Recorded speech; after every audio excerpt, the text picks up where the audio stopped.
are watching the School News channel, bringing you the latest updates for our school campus. Today, we are delighted to present a special report on an inspiring and motivational counseling workshop. The session was successfully conducted by our esteemed guest, Ms. Kirti Tyagi, who shared their valuable knowledge, experience, and guidance with our students.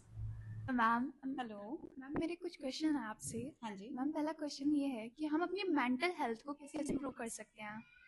बहुत अच्छा question है। Mental health आजकल बहुत important है। अब आप बताओ, जब आप फिजिकली बीमार होते हो आप डॉक्टर पे जाते हो, यस मैम। दवाई लेते हो। Yes ma'am. सेम वे जब हमारे को कुछ टेंशन होती है, स्ट्रेस होता है, एंजाइटी होता है, हम लो फील करते हैं, तो हमें मेंटल हेल्थ पे ध्यान देने की ज़रूरत होती है। क्योंकि आजकल सब इतना बिजी हो गए हैं, पेरेंट्स बिजी हैं, बच्चे बिजी हैं, कंपटीशन बहुत बढ़ गया है। तो इस टाइम हमें अपनी मेंटल वेलनेस पे ध्यान देना बहुत ज़्यादा ज़रूरी है। उसके लिए आपको माइंडफुलनेस होना ज़रूरी है, मतलब आपको प्रेजेंट मोमेंट में रहना है, रिजल्ट की चिंता नहीं करनी है। स्टे वे यू आर, जो आप कर रहे हो उस पर ध्यान दो, अपने प्रोसेस पे ध्यान दो। जब आप उस पर ध्यान दोगे ना, आपको स्ट्रेस, टेंशन, एंजाइटी, कंपटीशन की फीलिंग, जेलसी, ये चीज़ें नहीं होंगी और आप अपना काम बहुत अच्छे से कर पाओगे। Okay ma'am. मैम मेरा सेकंड क्वेश्चन आपसे ये है कि जब एग्जाम पीरियड में हमारे पेरेंट्स का हमारे ऊपर इतना प्रेशर रहता है कि इतने अच्छे रिजल्ट आना चाहिए, आपके 95% 100% आने चाहिए, उस स्ट्रेस को हम ओवरकम कैसे करें? देखिए, सबसे पहले तो पेरेंट्स के लिए समझना बहुत ज़रूरी है कि हर बच्चा बराबर नहीं होता है, और ये ज़रूरी नहीं है कि अगर आपके 95-96% आ रहे हैं तभी आप ज़िंदगी में कुछ कर पाएंगे। This is very important for the parents to understand. और हर बच्चा अलग है, ज़रूरी नहीं आपने पढ़ाई में अच्छा करोगे तभी आप कुछ करोगे। तो इस टाइम जो स्ट्रेस होता है ना, पहले तो पेरेंट्स को समझना जरूरी है, जिससे घर का माहौल अच्छा बना रहे, शांत रहे। ऐसा ना हो कि हम कुछ अलग करने जा रहे हैं। पूरा साल पढ़ाई करते हो, एग्जाम्स देते हो, यूनिट टेस्ट होते हैं, फर्स्ट ईयर और हाफ ईयरलीज होते हैं, Yes, ma'am. उनमें इतना स्ट्रेस नहीं होता, फिर फाइनल एग्जाम्स में क्यों होता है?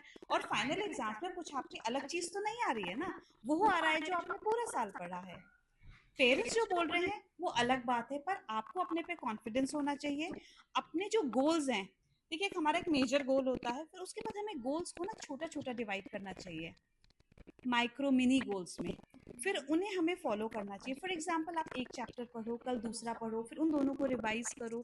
इस तरह करते हुए अपनी पढ़ाई पूरी करो।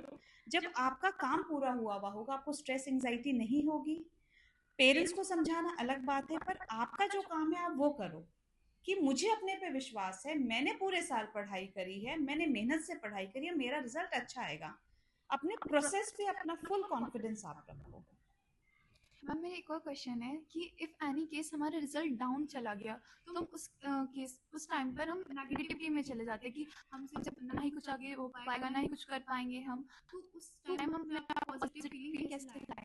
बहुत अच्छा क्वेश्चन है। ये जनरली होता है जब भी हम किसी भी चीज़ में फेल होते हैं। फेल होने का मतलब मैं ये नहीं कह रही एग्जाम में फेल होते हैं, जो हमने सोचा होता है वो नहीं कर पाते हैं, तो हम बहुत नेगेटिव हो जाते हैं, अपने आप को हम लेबल कर देते हैं, मैं अच्छा नहीं हूँ, मैं ये नहीं कर पाऊंगी, मेरे बस की बात नहीं है।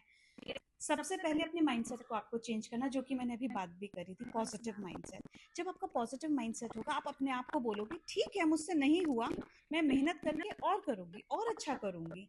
अपने आप को पॉजिटिव रखना है। And let me tell you कि जो पॉजिटिव माइंडसेट होता है हमारा पर्सनैलिटी ट्रेट नहीं होता है कि हम इसके साथ बॉर्न हुए, हम पॉजिटिव माइंडसेट है या हम में बहुत कॉन्फिडेंस है। ये हम धीरे धीरे बिल्ड करते हैं। तो आपको अपने आप को समझाना पड़ता है कि ठीक है मुझसे नहीं हुआ, मैं थोड़ा और मेहनत करूंगी और अच्छा होगा। This is not the end, ये तो शुरुआत है, आगे बहुत अपॉर्चुनिटीज होंगी, मैं उसमें और अच्छा करूंगी। कुछ टेक्निक्स होती हैं, जैसे माइंडफुलनेस हो गया, stay at the moment, affirmations, positive अपने आप से टॉक करो, फोकस के लिए मेडिटेशन, ये बहुत सारी चीजें होती हैं जो हम बताते हैं आपको पॉजिटिव माइंडसेट के लिए। क्योंकि मैंने आपको बताया था दो टाइप के माइंडसेट होते हैं, ग्रोथ एंड फिक्स्ड। ये जो फिक्स्ड माइंडसेट होता है ना, ये लोग होते हैं जो कहते हैं मेरे बस की बात नहीं है। Yes ma'am. ग्रोथ माइंडसेट में आपको हमेशा अपने पे कॉन्फिडेंस रहेगा, आप और अच्छा करेंगे और अच्छा करेंगे, ये बात आप अपने आप से बताओ। Thank you, ma'am, for your inspiring words. Thank you so much. Such initiatives play a vital role in shaping the future of young minds and providing them with the right direction. That's all for today. Stay tuned for more updates from our school. Thank you and have a wonderful day.